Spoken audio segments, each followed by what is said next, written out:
Hi everybody, welcome back. Just getting things started, but we have about 3 minutes and then we'll be ready to go. Appreciate you guys being here and watching the lecture. So just get comfortable and yeah, a few minutes and then it'll be 10.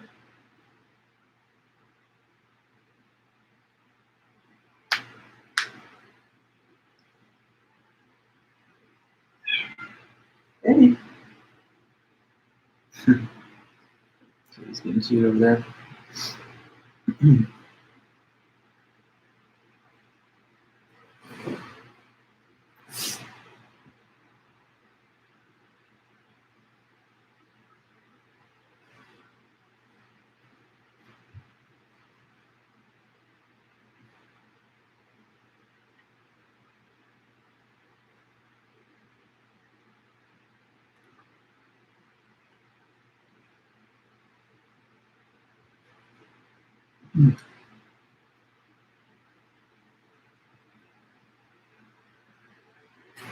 Okay, just 2 more minutes or so.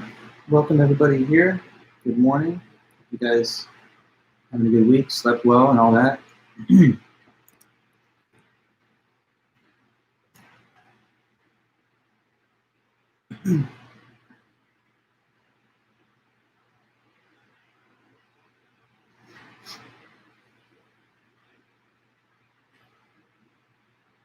Hey Parker, good to see you.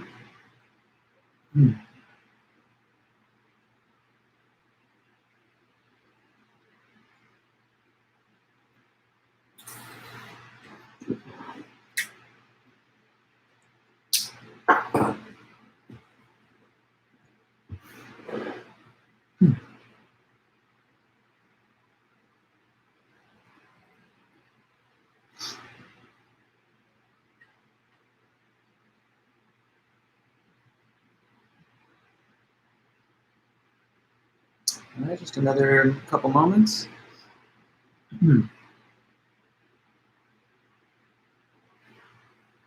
Hey, Chloe. Good morning.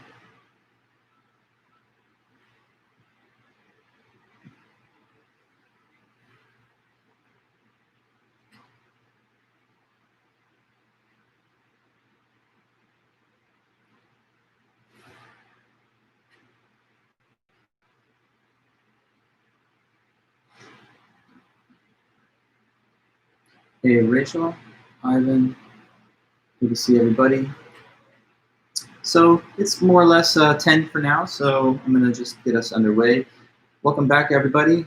Good morning. And September 30th, we're going to do our lecture today on more topics in ethics.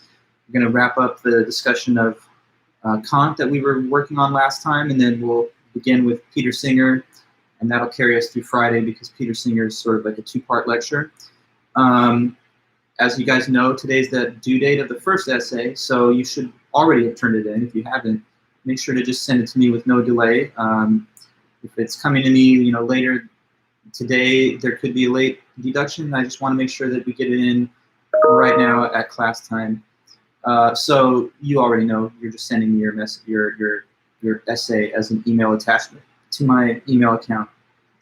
But anyway, yeah, thank you for your hard work on that, and I'm sure you're probably doing a lot of things with your other classes too, but now you have at least one essay written and submitted to me, so we're making good progress. The next thing, looking forward to it, hey Vlad, is midterm, but I will give you guys a study guide for that midterm next week, and then we'll have a good amount of time to review, do some review sessions, and then take the test. Vulich at chapman.edu, yes, Gary, that's correct. So definitely, yeah, email me at that address. Make sure that you properly send it. Now, here's the thing. I'm going to give everybody a confirmation email that I received your essay. I was able to go through a bunch of them last night, the ones that I received yesterday, but this morning I haven't yet had a chance to go through my inbox. So as soon as this meeting is over at 10:50, I'm going to go back to my inbox and clear all the essay submissions by sending a quick confirmation to those who've sent it in. So you'll get that message back from me before 11:30 today, if you have not already. If for some reason you don't receive the confirmation from me and you think you turned your essay in, then you're going to have to make sure that it was properly delivered, because everything that I did receive that is in the inbox, I will reply to by 11:30 today. So you can infer that if there's no message coming back to you, then you didn't get a confirmation. Yeah, well, don't worry, Gary. When did you send it? Maybe you sent it later in the evening. I was busy watching those debates. I was teaching till 6:45 p.m. last night, and then I watched the debate on replay and pretty much went to bed. So I was able to reply to some students that had sent me their messages earlier afternoon yesterday, but the ones that were later evening and this morning, yes, you're going to get your reply, so don't worry too much. Okay, so everybody, yes, the debate was interesting, wasn't it? Yeah, Davis, not to worry, same story. You will certainly get a reply to me, from me in the next hour. So it's coming. Okay, not to fear, not to worry. If you sent your paper to me, I have not lost it. I don't delete messages. I have never deleted a message from my inbox, so it's there if you sent it. And you'll get that reply today. Okay, yeah, so good.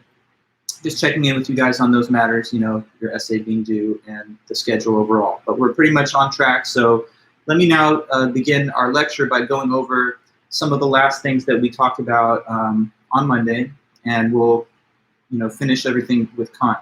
So we've been studying ethics now for the past week or so, and a couple weeks. Ethics is the study of morality and moral concepts in philosophy. So when we consider topics like right and wrong, good and bad, moral and immoral, just and unjust, we're thinking in that case of ethics. We've learned that there are some different ethical theories that exist, and these theories try to give some content to what makes an act right or wrong, or good or bad, you know, some kind of parameters and principles. Utilitarianism was one of the big ethical theories, and we covered that. John Stuart Mill is kind of the primary advocate for it. And in utilitarian thought, you should always just do whatever action will create the greatest amount of overall happiness for the greatest number of people. It's a consequentialist framework. It says try to produce the best consequences for overall happiness with each act that you do, and whichever one that is, that's your moral obligation. Afterwards, we've now looked at Kant, and Kant has a way different way of approaching ethics. From Kant's perspective, the right thing to do is not based on the consequences for happiness, but instead just acting with a good will and with good intent. So in Kant's system, if you do act with a good will, then nothing you do is immoral or impermissible, even if the consequences do not play out favorably. So to act with a good will is a different standpoint ethically than thinking about producing the overall most happiness. I gave some examples to just sort of show the difference. On the one hand, we talked about, suppose that you encountered a motorist who's in their car unconscious, trying to help them by removing them from the car because you're worried that it could catch fire. If you did that, but then inadvertently caused them to suffer a much worse spinal injury, resulting in their paralysis after that, then what you did produced bad consequences. And if you didn't do it, the consequences would have been way better for them and for everybody they know. But you didn't do it with a bad intention, you did it with a good intention. So from Kant's view, since the intention was good, the bad consequences are irrelevant, morally speaking. We don't like the bad result, but morally we can't fault the person who acted with those good intentions and that goodwill. To a utilitarian, though, who only cares about what actually resulted, they would say, well, the results were not as good as they could have been, so what you did was morally not so good.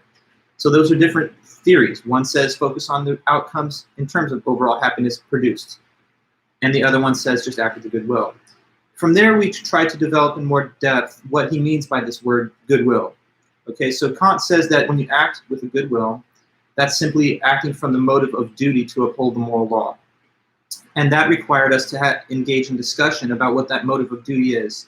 What Kant says is that the motive of duty is different from the motive of inclination. And in fact, he says that it's only when you act from the motive of duty that your action has got moral worth or value. When you act from the motive of inclination, the act has no moral value. I mentioned to you his example of the shopkeeper, which is used to illustrate this claim. In the shopkeeper case, we envision a child trying to buy an item from a convenience store, and the shopkeeper has a choice. Shall I tell him the right price, the fair price, the retail value price, or shall I gouge the price and tell him something greater than that so that I can pocket the extra money? In one case, we imagine that the shopkeeper is tempted by the prospect of getting the additional money, and he actually wants to. So we imagine that he thinks, I really am inclined to rip this kid off. That's what I desire to do.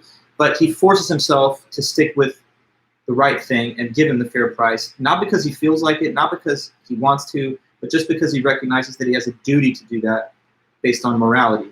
So in that case, the guy acts from the motive of duty. In another case, we can imagine that the shopkeeper gives that fair price, but instead he does it because he feels good and pleased by it, and because he loves the pleasant feeling psychologically of being fair. Or we can imagine that he does it because he lives in fear of the child giving a negative Yelp review or something that will undermine his competitiveness against other merchants for whom such negative reviews don't get posted. Now, if it's mixed together with the perception of his self-interest, it's not done on a moral motive. It's done rather because of the inclination to do it. So Kant says that when you act from the motive of duty, the most pure case of that is when you are not inclined to do what duty requires, but you make yourself do it for no self-interested reason, merely for the reason that it's duty. The last bit then that we got to was this whole question of what is the moral law then, and how could we possibly discover what it is? And I told you that according to Kant, we can learn about the moral law by the use of reasoning. And reason can reveal what we are obligated or forbidden to do. When we use reason to discover the moral law, we utilize what's called the categorical imperative. Now, I talked to you guys about the categorical imperative, the first version of it, did I not? Who could just tell me quickly in the chat what I said about that first version of the categorical imperative? Well, really what Kant said about it. What do you know about it? Categorical imperative version 1. Just anything, even if it's a brief little blurb there. What was the general idea in your mind? Just touching base with you here in the chat. I know it's a bit complex, actually, the principle, but let's see what you can come up with. Act always so that the maxim that describes your action, well, there's a little bit extra. That's the start, yes. Act so that that maxim could be what?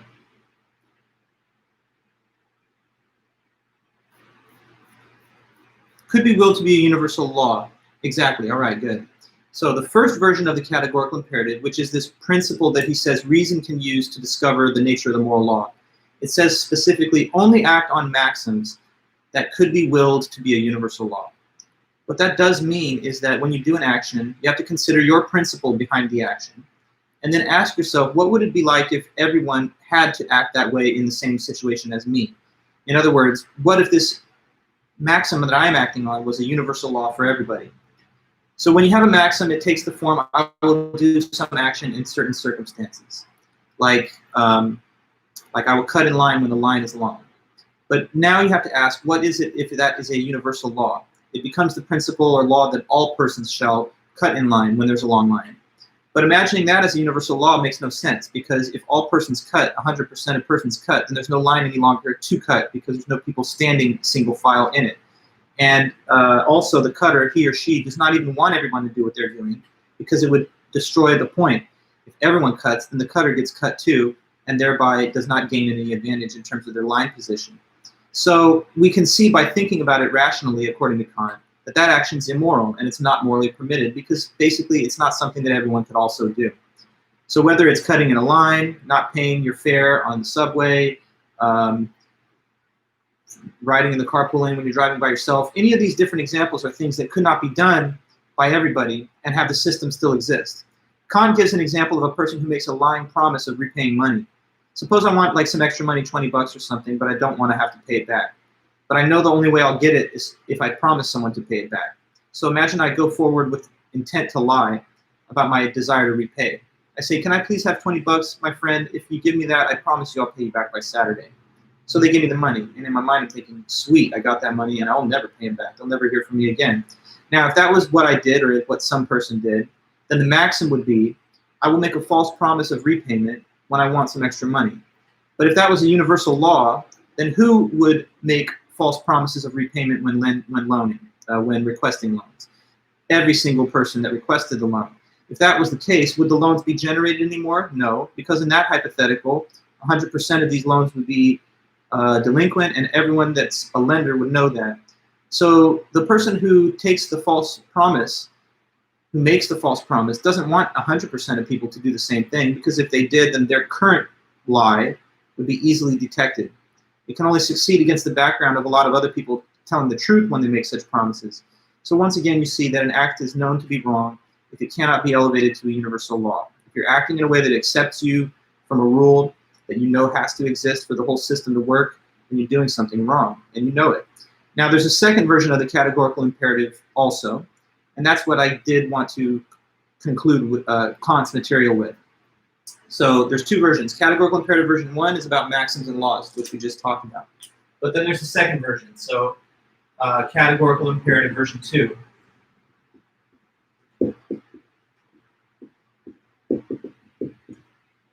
Okay, so here's version 2.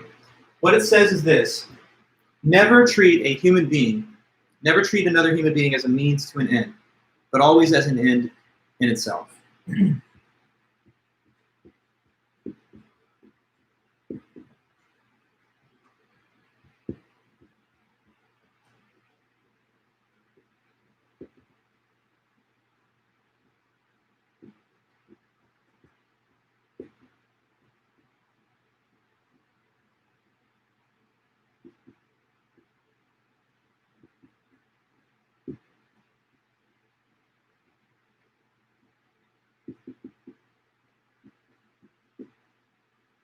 So never treat a human being as a means to an end, but always as an end in itself.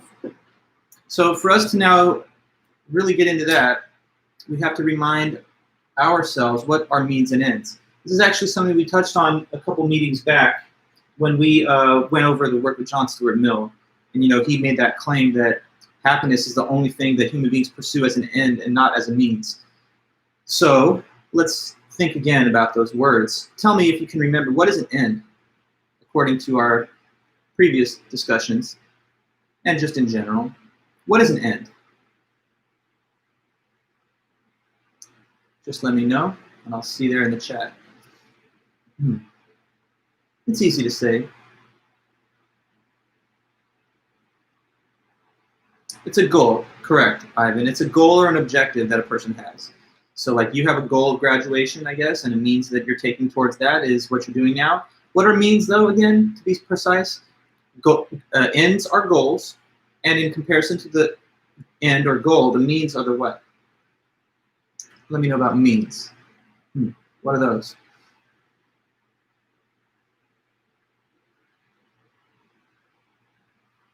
What are the means?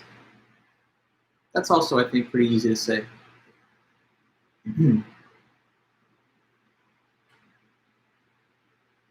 Or do you not recall? Let me know. Okay, the methods taken, the actions that are done to get to the goal, the things that you do to get there, exactly. So if I have a goal of becoming wealthy, then maybe a means to it is getting my degree. And maybe a means to getting that degree, which is part of the larger goal, is taking certain classes and so on and so forth. All right, so just anyway, ends, goals, means, things you do to get there. Now let's go back to this version of the categorical imperative. What it says is then, when you're dealing with another human being like yourself, a fellow member of our human race, one of us, you're not supposed to ever treat another human being as though they were a means to an end. So in other words, don't treat people like they were just tools or instruments for you to manipulate in order to attain some goal that you've set for yourself. You're supposed to treat people like they are the goal for the sake of which you are acting. Now, when do you use someone as a means to an end? So that is any situation where you use force, fraud, manipulation, or exploitation to bypass the person's will in order to get something that you want out of them. So there's all kinds of cases. Think of, well, one case has just been mentioned. Suppose that I make that false promise of repayment to some person in order to get the loan given to me, and then I back out on my on any repayment, right? In that case, I use the person who generates the loan for me as a means to what end? To the end of my financial improvement. But I'm not treating them as an end in themselves. I've not given them the ability to consent to what I really want to do, which is just take their money. If I rob somebody, here's another case. If I rob somebody, then I'm treating them like as a human ATM to withdraw from. I'm bypassing their rational will, and I'm simply seeing them as a means to the goal that I've set, which is to attain some of their money. If I steal from a person, it's any situation like that. If I mean, this is a horrible example, but rape. If someone is raped, then this is a very vivid case of using them as a means to an end, because the end is the attainment of whatever pleasure the perpetrator was seeking. And they're using the human being, their body, as a means to that end without allowing their will by definition of the act. I can think of, so this is a weird situation too, but suppose there was like some mass casualty emergency and you're in the midst of it, like a mass shooting, and like somebody runs up behind you because everyone's scared and they're trying to run off to safety. Imagine that there was a person on the scene even bigger and stronger than you, for the sake of discussion, and then they, as they're running in fear, they grab your body, they seize it, and they hold it right in front of them like so and move through the scene like that. Now, I'm describing a person trying to use you as a human shield in a panic situation where they're trying to rush to safety. Now, would that be wrong? Of course. Why would it be wrong? Because when they do that, you're being used as a means in a very clear way. You're used as a means to what end? Their survival and protection, to block incoming bullets or shrapnel or whatever. But you're a human being. You're not an object. You're a subject. So you're not to be treated as a means in that way. Now, Ivan, you say don't use our tutors as a mean? Good question. Hold that thought. I'm going to return to your question in a moment. But Kant has an answer for you, actually, and his answer is that in that case, actually, no, because there's the distinguishing factor between that kind of case and then real exploitation. But excellent point, and let's return to that.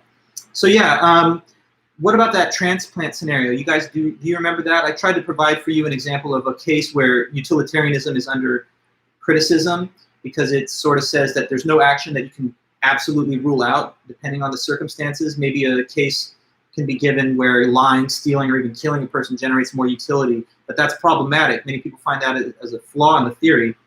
Well, for Kant, we don't have that problem because if you, let's say, killed one person and took their organs to save 5 others that needed organs, would that be permissible to Kant? Of course not, because if you do that, the one human being that's been killed is definitely used as a means, like their body is used as spare parts. To what end? To the end of saving other people's lives.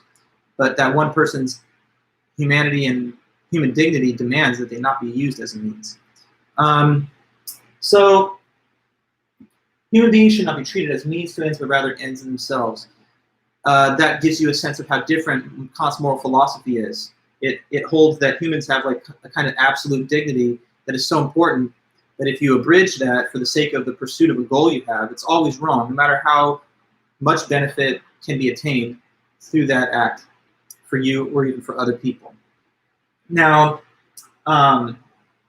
you might be asking then, when do I use someone as a means? And I guess this touches now finally on your question, Ivan. So when exactly do we use someone as a means?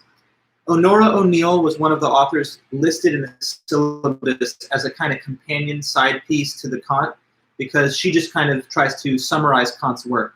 I didn't have much to say about her, but I do want to say one thing from her essay, which is, I think, the only really salient piece. She says, I'm going to state for everybody a simplified account of Kant's ethics. She says that she has that intent in the paper because some people find Kant to be complicated and technical. So she says, let me simplify it and boil it down to its basics. If you think about the second version of the categorical imperative, in a way it's relatively simple. It just says don't treat people as a means.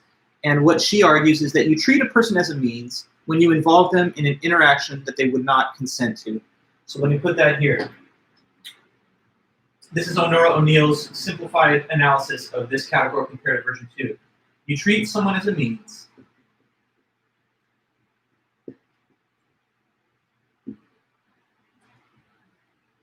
when you involve them in an interaction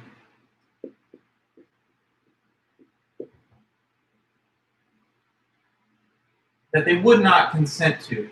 Let me erase this word categorical imperative to create a little more room, visually clean up the board a bit. See categorical imperative here.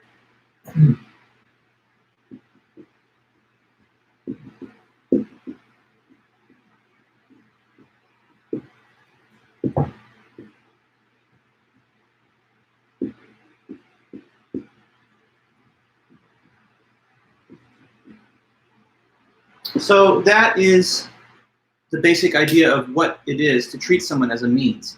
When is that done? It's done in any situation where you're interacting with another person, but their role in the interaction is not one that they would have willfully agreed to under full information.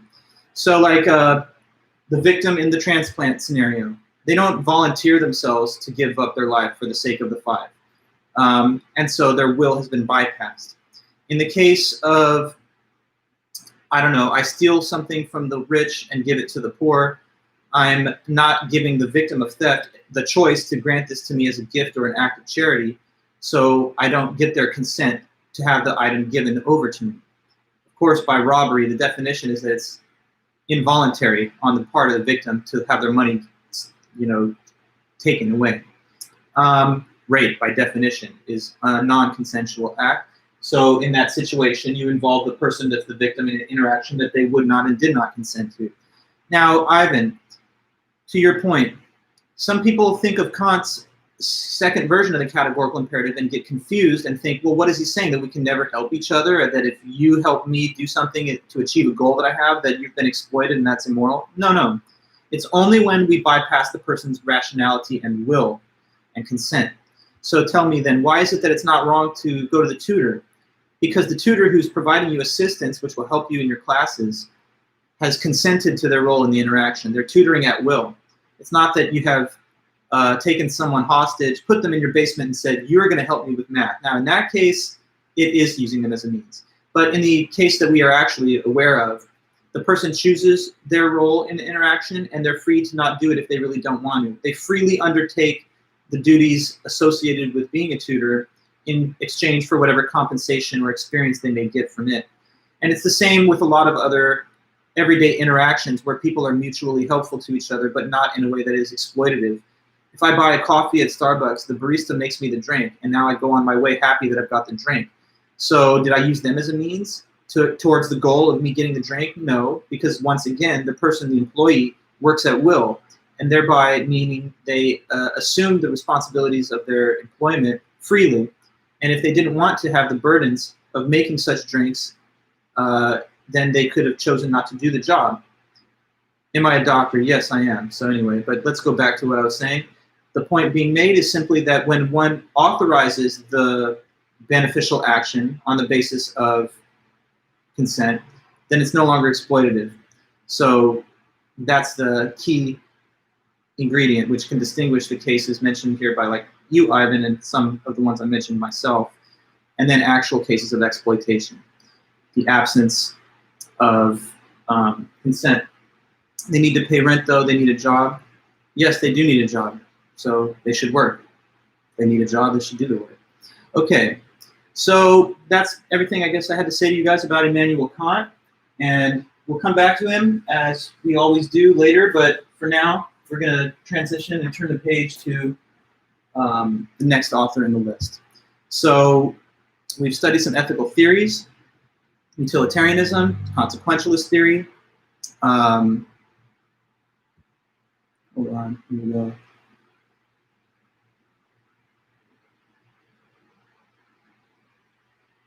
All right, so this person, I don't know who it is, but they're asking questions that I don't like, so they're on timeout.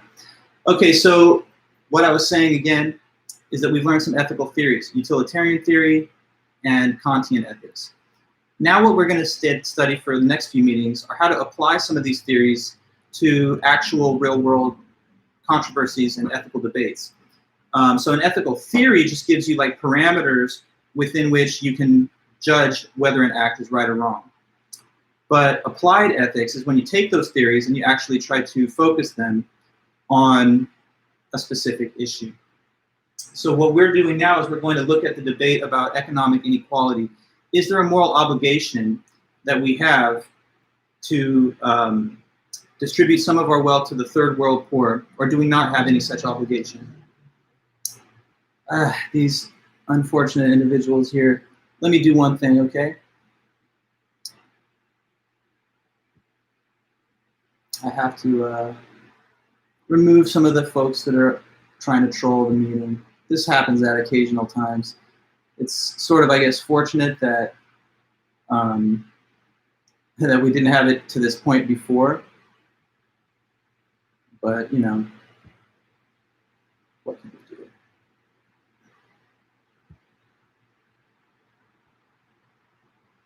I'm teaching material from a book. Anybody in these trolling comments that is trying to have some issue with what I'm saying are just upset at the material that's been written in a philosophy book. But we all understand that this is the major publisher in the philosophy world, the Oxford University Press. So this is not like some type of partial view that's given by one professor. It's just the mainstream ideas in philosophy. So there's a couple of different authors on this subject. One is Peter Singer, and one is Garrett Hardin. So, yeah. These people are so weird. All right.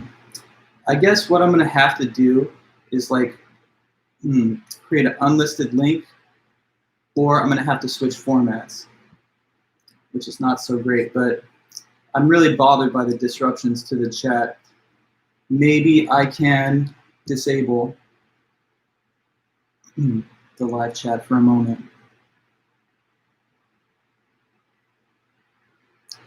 There's another way to do it too.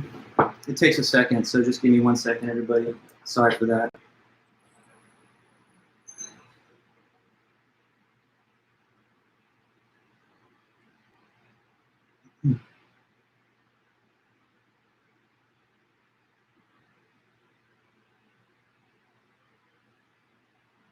Deactivate comments for now.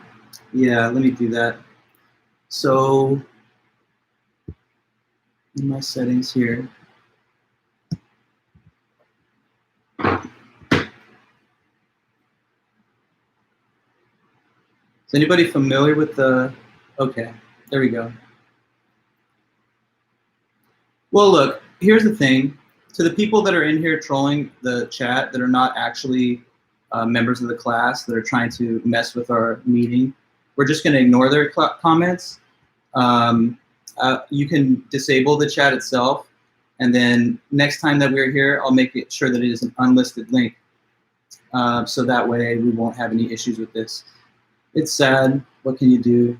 But that's just the way some people are. Don't have anything better to do with their time, I guess. So, you know, might as well do that, I guess. Here we go. Okay, I got it. I think I'm getting a little bit better at hiding these people. It just takes a minute.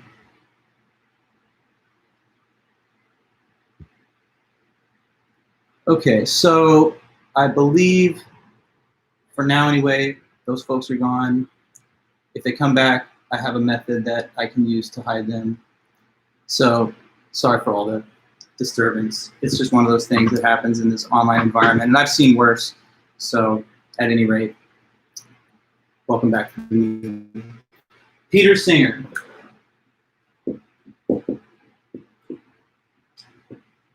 This philosopher is an Australian philosopher who was born in 1946 and is still living. He's considered probably one of the big heavy hitters of current day philosophy. What a bum. It's so gross. So gross, and I'm sorry for those people. It's just a shame. Nothing much I can say about people who would do something like that. I think I've got them all, but it's like these people are just relentless with their trolling. Peter Singer is an Australian philosopher of ethics. In the 70s, he wrote a book that was called Animal Liberation. Animal Liberation is kind of like a famous text in philosophy. It was one of the first entries into this whole moral debate about vegetarianism that's kind of become a much more prevalent topic today. He's still alive today. He was born in 1946, still living, one of the big living philosophers. He worked at Princeton and a couple of other elite Ivy League institutions. The paper that we're looking at from him is from 1993, and it's called Rich and Poor. So in the article here, he gives the argument that we have a moral obligation to assist the global poor. And there's also, of course, the contrary argument to that we have no such obligation at all. We're going to look at both views, so there will definitely be balance before we're done with the class. But we have to start by taking view of Singer's idea. So Peter Singer, 1993, Rich and Poor, a pair of essays. After that, when we get to Garrett Hardin argues that we don't have a moral obligation to assist the global poor, and that actually it would be counterproductive to the goal of relieving poverty to even try. So certainly it's a study in contrast, as everything in philosophy is. To begin Peter Singer's discussion, he just goes over some essential facts about poverty. So what are some basic facts about poverty? Well, there's a lot of people in the world right now that lack the basic physical nutrition for baseline health and survival. The estimates range, but it's somewhere on the order of 400 million to 1.2 billion. And that's as of the year of 1993 when he wrote this. So today, 27 years later, it's obviously a much more, it's obviously a much larger number because there's a bigger number of people on the planet. The global population has significantly increased. Now, if you're living in absolute poverty, which is a term that was coined by former Defense Secretary Robert McNamara, the overall definition is just click the 3 dots next to their name to stop the. Yeah, I've done that, but when I do it, well, there's 4 or 5 options, guys. There's report, remove, put user in time out, hide user, or add moderator. Now I've kept doing the thing of like hide user, which I thought would prevent them from posting again. I also did put on timeout, which only lasts for like 300 seconds. So I might have to go back to the settings when I start the chat to disable their, but I will block all the people after this is over with. I'll go back in the live chat and block them from my channel, but I'm not so sure how to do it during the broadcast itself. There's a way for me to create an unlisted link. So if this happens, it's the first time it's happened, then I'll create the unlisted link so that in the future when we're in class, only people who have access to the link can attend the meeting. Yeah, I'm sorry about that, guys. It's really unfortunate, but it's nothing to do with you. Some people, I think, just need to, have a little bit better values.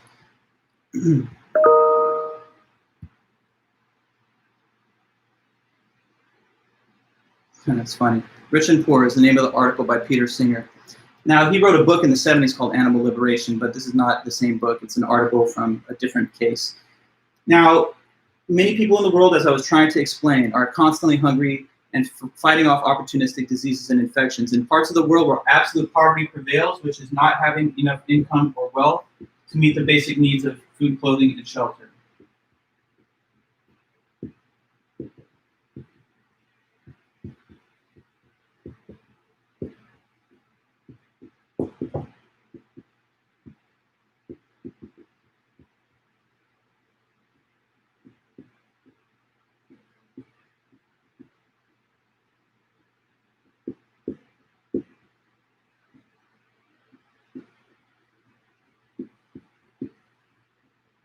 Absolute poverty, not having enough income or wealth to meet the basic human needs of food, clothing, and shelter. That is the definition provided by Robert McNamara, which Peter Singer applies in this essay. So if you're living in absolute poverty, you don't have enough money or income to make the basic human needs. We're not talking about relative poverty. Relative poverty would be like if you kind of feel poor in comparison to people that have even more.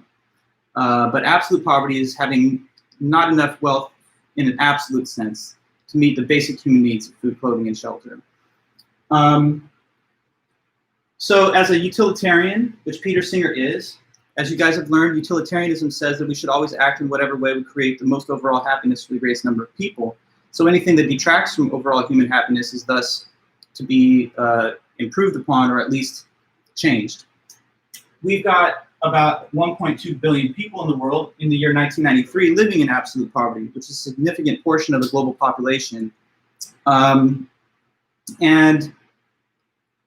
today the number is bigger because it's a much bigger global population. So to the extent that this takes away human happiness, that it involves death, misery, a lot of children die this way every year. So sometimes people don't have the most sympathy for the poor for whatever reason, but it's hard to have a problem with those that are children, right, born into the situation having done nothing to deserve it. And the statistics show that there are millions of people that die each year just from not having enough food, and including children, 14 million or more. So what to do about that? Well, some people say there's nothing that can be done about it. Some people say that the problem is scarcity. that there's not enough available resources to provide for all the people in the world that want to have food, right? So if you've ever heard about like musical chairs, the game that people play as little kids, when the music stops, everyone tries to take a seat, but there's not enough seats. So if there's too many people and not enough seats, not everyone gets a seat at the table. If there's too many people and not enough consumable resources for the global population, then you can argue it's inevitable that some people will starve that way. But now, I'm constantly in the chat here trying to, remove the people here that are trying to hijack the meeting. So some people think it's scarcity. Sorry for the disjointed nature of some of my comments here. It is a bit of a distraction over there in the chat, but it'll be fixed, and so not to worry, guys. Yeah, it is a little hard to focus with the weird comments too. I understand that, but I'm trying to just take it very slow, piece by piece. We covered all the Kant material that has been reviewed, and we talked about the second version of the categorical imperative. I'm just launching into the Singer, and let me just repeat some of the big basic things that I've said about Singer so far, okay? Singer is just arguing that we do have a moral obligation to assist the global poor, and he begins his paper by simply kind of presenting to the reader the facts concerning, on the one hand, absolute poverty, and then he's going to transition to how there are people like us that live with absolute wealth. So whether it's poverty or wealth, he wants to show the two sides of that and then make the case that we should do more to assist the global poor. So that's the definition of absolute poverty. But what is the problem? Is it a problem of scarcity? Singer says that it's not actually a problem of scarcity. It's a problem rather of maldistribution and inefficient use of the available resources. So here's Singer's claim. The problem of global hunger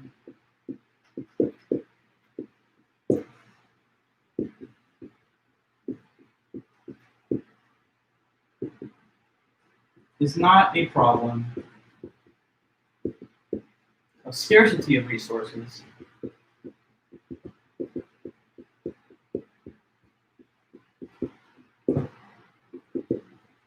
it is instead a problem of waste and poor distribution of available resources.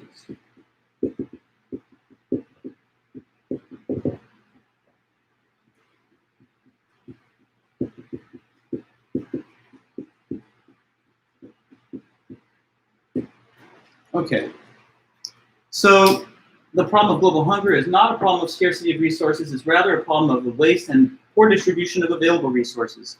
So it's not a scarcity issue, it's a distributive issue, that's what he says. How is it that that's the case? Well, he says it's not literally that we cannot produce enough food to feed the global population and to alleviate the problem of global hunger. Instead, the real issue is that the food that we could produce, we poorly manage and waste. On the one hand, he mentions how the heavy reliance on animal agriculture and a meat-based diet in the West leads to inefficient use of consumable resources, because by diverting a lot of consumable resources to livestock, cattle, and pigs, we make less efficient use of it than if we diverted that same consumable resources directly to human beings. And so there's a lot of scientific research to show that by our heavy emphasis on animal agriculture, we actually end up with a net loss of total consumable resources for the global population. So what does this mean?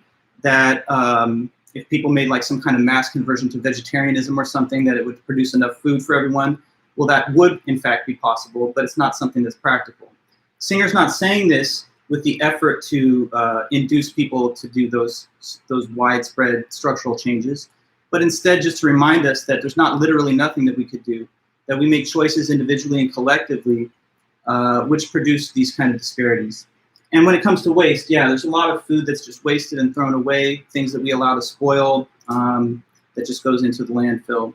So if we wasted a little less and maybe modified some aspects of our diet and lifestyle as a society, then there would be enough food to feed an even larger global population.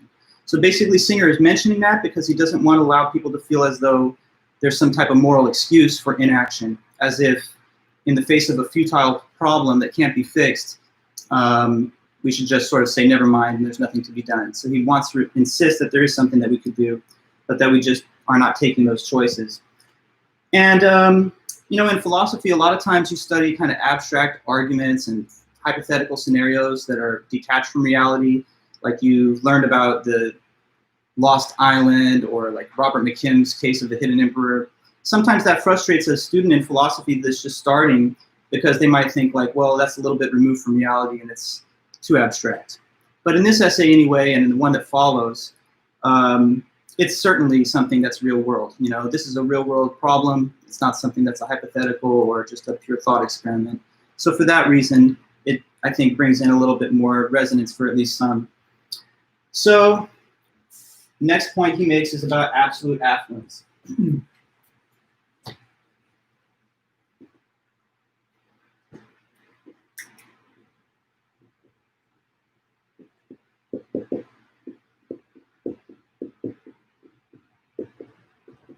So having gone to some, effort to try and portray the case of absolute poverty, now we learn about the opposite side of the coin, which is the situation of us. So this is having more than enough wealth and income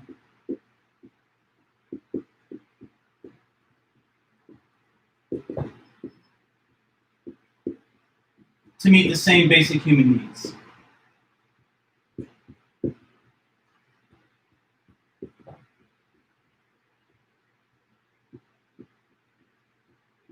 Of food, clothing, and shelter.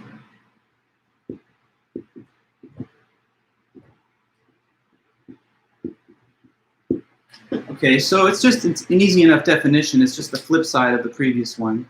Having more than enough income and wealth to meet the same basic human needs. And that's the situation that all of us live within. So members of the first world industrialized nations, especially the United States, which is the wealthiest nation of all, are living in absolute affluence. Not meaning that you're necessarily the richest person in your own community or whatever, but just that in comparison to the absolute poor, that you're living in relative conditions of abundance. Now, the poorest of the poor in our own communities don't live in absolute poverty. It would take a little bit of an effort for you to go and seek out images or information pertaining to the absolute poor. We see homeless people sometimes in our inner cities, but even the case of the homeless pales in comparison to the dire straits faced by people in the third world in absolute poverty, which in some cases people look almost skeletonized, as though halfway towards starvation. Because of the surplus wealth that we have in our country and social assistance programs that exist, even a person living in a homeless condition can still maintain, a healthy body weight. So there's just levels to poverty, and absolute poverty in the third world pales in comparison. Poverty in our first world pales in comparison to the absolute poverty of the third world. But we live in relative affluence compared to that standard of life. So there's over 1 billion people living in countries around the world in absolute poverty, where their average per capita income, and this is from 1993, so inflation might have raised it a little bit since then, but to those living in absolute poverty, over 1 billion in the world living, sorry, I've been a little clearer, on $200 per capita income, meaning for a whole year, $200 of income. Now imagine if that was your budget for 2021. We're coming close to the end of this year, thankfully, I guess. And so heading into the next year, what if someone said, you got $200, you really got to make it stretch for the year. Now, okay, this was 1993, so if you account for the rate of inflation, maybe today his figure could be updated and it would be twice as much. But even if you had $400 to spend for the year 2021, it'd be very hard for you to budget that out, right? You'd have about $1 and change a day. And so what you'd have to do is what people in the third world, absolute poor parts of the world actually do, which is to band together in big collective kind of communal living situations, extended family, and everyone chips in their meager amount of income and labor to provide the means to purchase like surplus amounts of grain and consumable resources that can then be rationed off over a long stretch of time. So it'd be very hard to live that way if you could just imagine it. And if you've ever known anybody who's traveled to the third world, like I've had some friends that have worked in like Peace Corps and stuff after they've graduated college. And in one case, a friend of mine was off in like Ghana, very hard hit part of Africa, trying to provide educational assistance and stuff. And little kids and everything there, when they see a Westerner, it's obvious who we are. They kind of like see us as these icons of like wealth and abundance. So constantly asking them for candy, treats, And it's just because we're perceived in that kind of culture as having this fantastic wealth, even those that come from humble circumstances like some of us do. So he argues then that if we who live in absolute affluence could divert some of our additional surplus wealth to the cause of poverty reduction in the global poor, that we could do that without even threatening our basic welfare. So essentially, we could do more in diverting wealth to the third world, and if we did that, it wouldn't even really undermine our own well-being in any significant way, because the money that we could give is not essential to our survival. So he thinks then that we might have a moral obligation to redistribute some of that wealth. Now, what is really being transferred to the third world by the first world at the level of nations? He talks about the United Nations. So the United Nations set a target goal of 0.7% of gross domestic product to be given from the wealthy countries to the poor countries, and to produce a joint fund that could then support some of the poverty reduction and famine reduction efforts. So the UN target was 0.7% of gross domestic product, of the annual economic output of a big wealthy country like ours. But how much is actually being given in comparison to that modest and achievable goal? He points out that at least in 1993, and I think the numbers are similar today, it's a little disappointing. Just looking for the quote in my book really fast. So here it is written. Very little is being transferred. Only Sweden, Netherlands, Norway, some of the oil exporting Arab states have reached the target of 0.7%. Britain, so like the UK, 0.31%. Japan, 0.32%.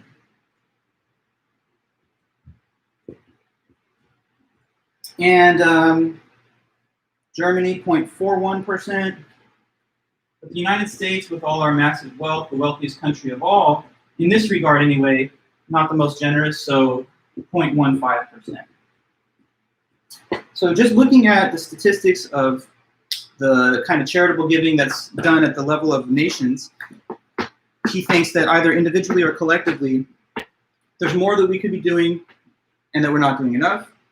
So he argues that if it's equivalent to allowing people to die by failing to provide aid that otherwise would have saved lives, is there any moral comparison to be made between the failure to assist and the act of killing?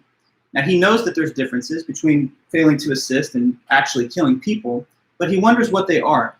So as we return on Friday, and I'm sorry for the little disruptions to the meeting, but as we do return on Friday, we'll go over what he claims to be differences between killing and failing to assist. And then we will explain why he thinks that although there are these differences, there's still something significantly wrong with the failure to assist. All right, guys, so I know it's 10:50 now, and we've reached the end of our meeting. I'm sorry for the little interruptions. That's an anomaly, and it won't happen again. I'll certainly take whatever steps are necessary, and I'll provide you guys with the links that you need to make sure that we have a secure class hour. But other than that, I'm going to be checking off as I go into my email inbox right now, each received essay, and I'm going to send you a confirmation through the email. So is everyone good? Sorry for this. If you're here still, just let me know that things are well. You can just like the chat or give me a quick little comment. I'm sure that it's a little disturbing, but we just have to make do with what we can. All right, everyone, thanks so much, and I'm really sorry for the brief interruptions. I'll make sure it doesn't happen again. All right, guys, have a great day then, and I'll see you soon. Bye-bye.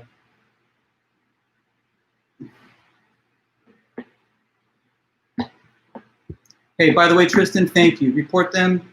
That helps me. I'm going to also block them on my end. And, in a way, I would really prefer not to have to switch formats and do a bunch of changes. But if it happens twice, then definitely I will. So maybe we'll see what happens on Friday, and if I need to, I'll have a contingency plan ready to go. All right, guys, thanks again. Perfect, awesome. Bye-bye. Yeah, let me make a mention. It's something that I was just too caught up in the moment to think of. But yeah, you can individually block any user who makes comments that you don't want to see. So you'll block them, I'll block them from my channel, and we'll just get rid of these trolls. See, this is what's the problem with our world, man. People just want to troll and they don't want to do anything good for anybody. But I'm not a cynic. I have a lot of optimism. Just some people just drive me crazy.